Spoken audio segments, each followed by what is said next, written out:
As Germany invaded the neutral country of Belgium, no one foresaw how long the war would last and how gruesome the costs would be. Over 65 million people fought. Over 20 million were wounded. Between 9 and 10 million died on the battlefield, and another 20 million lost their lives due to hunger and disease related to the war. The magnitude of the killing was unprecedented. In just the first 3 months of the war, nearly the entire original British Army was wiped out. Despite all the carnage, the battle lines remained almost stationary in France. The Western Front, as it was known, was defined by 2 lines of trenches, zigzagging across northern and eastern France for thousands of miles. Wide enough for 2 men to walk abreast and stand erect to fire their machine guns, the trenches were choked with mire, rats, and lice. German soldiers occupied one line, Allied soldiers the other. Between them lay a no-man's land, filled with barbed wire and mud, smoldering with bomb craters. From time to time, soldiers would storm out of these trenches and attempt to overrun the enemy, only to be met with a hail of bullets. Both sides suffered hundreds of thousands of casualties while accomplishing practically nothing, as the battle lines remained essentially unchanged. Meanwhile, the tools of technology, which had provided prosperity for the industrialized world, were now being used to create more efficient and more ghastly weapons. A soldier described the shocking sight of a machine gun that could fire 500 to 600 bullets per minute. I saw trees as large as a man's thigh literally cut down by the stream of lead. In 1914, the German army deployed their new cannon against Belgium.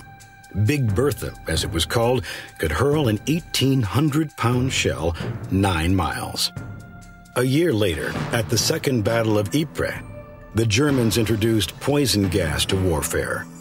Soon, both sides used chemical weapons like chlorine, which suffocated its victims, or mustard gas that burned the skin and blinded its casualties. By 1916, the British Army began using tanks in battle with great success. Before long, however, German soldiers realized that flamethrowers, weapons that could shoot a stream of flaming gasoline, could be used to stop them. Balloons and then airplanes were converted into weapons of war. When Germany attacked the Belgian city of Liège in 1914, it was the first time civilians were killed by a warplane. Planes were fitted with machine guns and loaded with bombs, and soon began dueling in air-to-air combat. These dogfights became a common sight over the skies of Europe.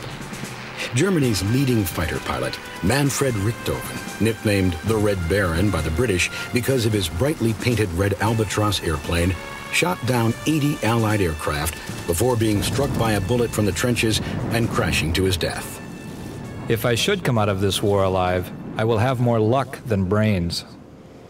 Even more destruction was waiting on and under the Atlantic Ocean, as Germany pressed its Unterseeboots, its submarines, into the battle. German submarines, U-boats, patrolled the Atlantic, firing torpedoes on merchant ships trying to deliver supplies to the Allies. It aroused the anger of Americans in particular because they felt that this was a violation of the principle of the freedom of the seas, long a cornerstone of United States foreign policy. Germany then launched a U-boat blockade in response to the British blockade along the German coast, which in theory prevented contraband, weapons, and military supplies from reaching Germany.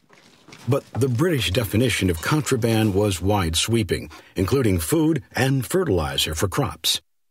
750,000 Germans died of starvation during the British blockade.